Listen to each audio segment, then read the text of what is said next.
ஸ்ரீ கார்த்திகை புராணம் 23ஆம் அத்தியாயம். அகஸ்திய மாமுனிவர் கூறினார். முனிவரே, அத்ரி முனிவரே, போரில் வெற்றி பெற்ற பின்னர் புரஞ்சயன் என்ன செய்தான் என்று எனக்கு கூறுங்கள். அத்ரி மாமுனிவர் கூறினார். அயோத்தி நகரில் எதிரிகளிடமிருந்து விடுபட்ட மன்னர் புரஞ்சயன் வில்லாளிகளில் சிறந்தவராகவும் தேவேந்திரனைப் போலவே வீரம் மிக்கவராகவும் உண்மை உள்ளவராகவும் எப்போதும் தூய்மையானவராகவும் தாராள மனப்பான்மை கொண்டவராகவும் பக்தர்களால் விரும்பப்படுபவராகவும் அழகான வடி உடையவராகவும் எல்லையற்ற பிரகாசம் கொண்டவராகவும் அனைத்து யாகங்களையும் செய்பவர்களையும் பிராமணர்களால் விரும்பப்படுபவர்களாகவும் வேதங்களில் சிறந்த வில்லாளியாகவும் இருந்தார். அவர் வேதங்களில் சிறந்த அறிவை கொண்டவர். முழு சந்திரனைப் போல பெண்களுக்கு பிரியமானவர். சூரியனைப் போல கண்ணுக்கு தெரியாதவர். எதிரிகளை தண்டிப்பவர். தெய்வீக பக்தர். சக்தி வாய்ந்தவர். காமம், கோபம், பேராசை, மாயை மற்றும் பொறாமை ஆகியவற்றை வென்றவர். கார்த்திகை விரதத்தை கடைபிடிப்பதன் மூலம் அனைத்து பாவங்களையும் அழித்தவர். இந்த வழியில் நான் எப்படி ஞானத்துடன் வழிபட முடியும்? எந்த நாட்டில், எந்த மாதத்தில், எந்த இடத்தில் நான் அவரை மகிழ்ச்சியுடன் வழிபட இயலும்? இதை குறித்து கவலை கொண்ட மன்னரிடம் தெய்வீக குரல் ஒன்று கூறியது.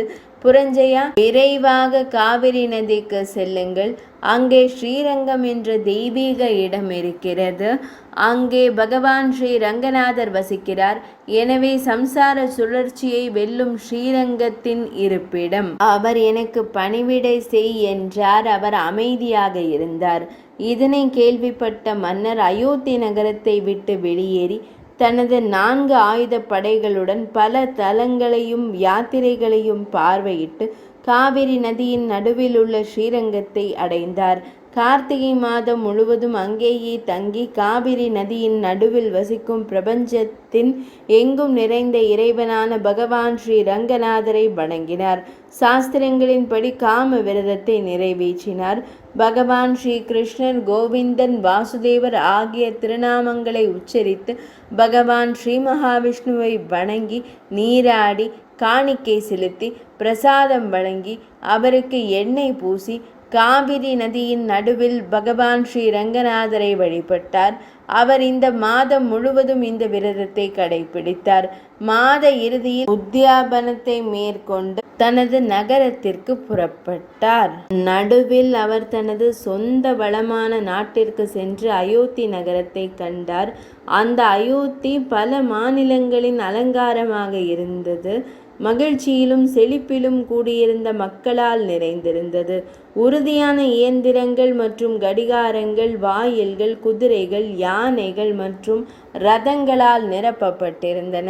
கோபுரங்கள், வரிசையாக இருந்த தெருக்கள், பல வண்ண கொடிகள், காற்றில் அசையும் பதாகைகள், பல வீரர்கள் மற்றும் பல நாடுகளை சேர்ந்த மக்கள் இருந்தனர். அங்கே பெண்கள் அன்னங்களைப் போல அழகாக இருக்கிறார்கள். யானைகளைப் போல நடக்கிறார்கள்.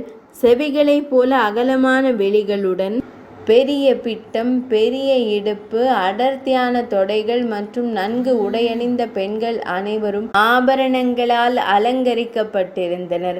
அந்த விலை மாதர்கள் இசை மற்றும் நடனத்தில் நிபுணர்களாகவும் அழகு மற்றும் நளினத்தால் அலங்கரிக்கப்பட்டவர்களாகவும் அனைத்து வகையான பெண்களால் அலங்கரிக்கப்பட்டு எப்போதும் தந்திரங்களையும் போதை தரும் பானங்களையும் அனுபவித்தவர்களாகவும் காண்பதிலும் பேசுவதிலும் கூட்டங்களிலும் அரச சாலைகளிலும் சலசலப்பிலும் விளையாடுவதிலும் மிகவும் திறமையானவர்களாகவும் இருந்தனர். அந்த சாதி பெண்கள் நல்லொழுக்கம் உள்ளவர்களாகவும் அனைத்து வகையான ஆபரணங்களாலும் அலங்கரிக்கப்பட்டவர்களாகவும் கற்பு விரதத்தில் அர்ப்பணிப்புடன் இருந்தவர்களாகவும் இருந்தனர். அகஸ்திய மாமுனிவரே, அங்குள்ள அனைவரும் அந்தந்த சாதி மற்றும் அந்தந்த ஆசிரம தர்மத்தில் இருந்தனர். அரசர் இந்த நகரத்தை கண்டு அவர் மகிழ்ச்சி அடைந்தார்.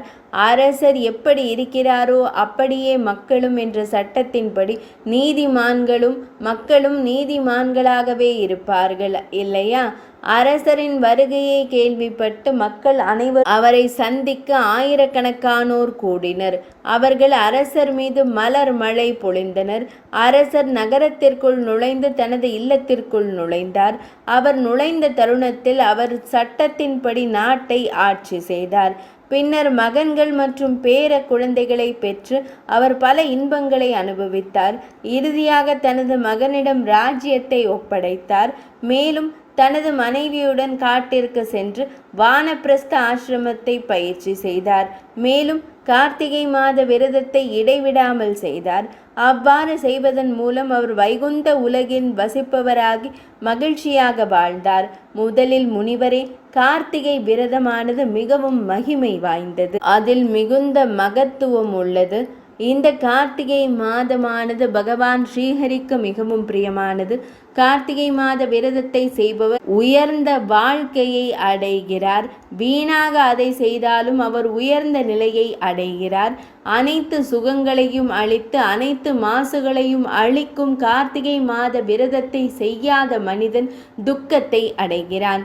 இந்த அத்தியாயத்தை இறைவனிடம் பக்தியுடனும் பணிவுடனும் மன தூய்மையுடனும் கேட்பவர் அனைத்து அசுத்தங்களையும் அளித்து மீண்டும் மீண்டும் செல்லாமல் முக்தியை அடைகிறார். இது ஸ்ரீ வசிஷ்ட மாமுனிவரால் கூறப்பட்ட கார்த்திகை மாத மகாத்மியத்தின் 23ஆம் அத்தியாயமான 23ஆம் நாள் கதை இனிதே நிறைவடைந்தது.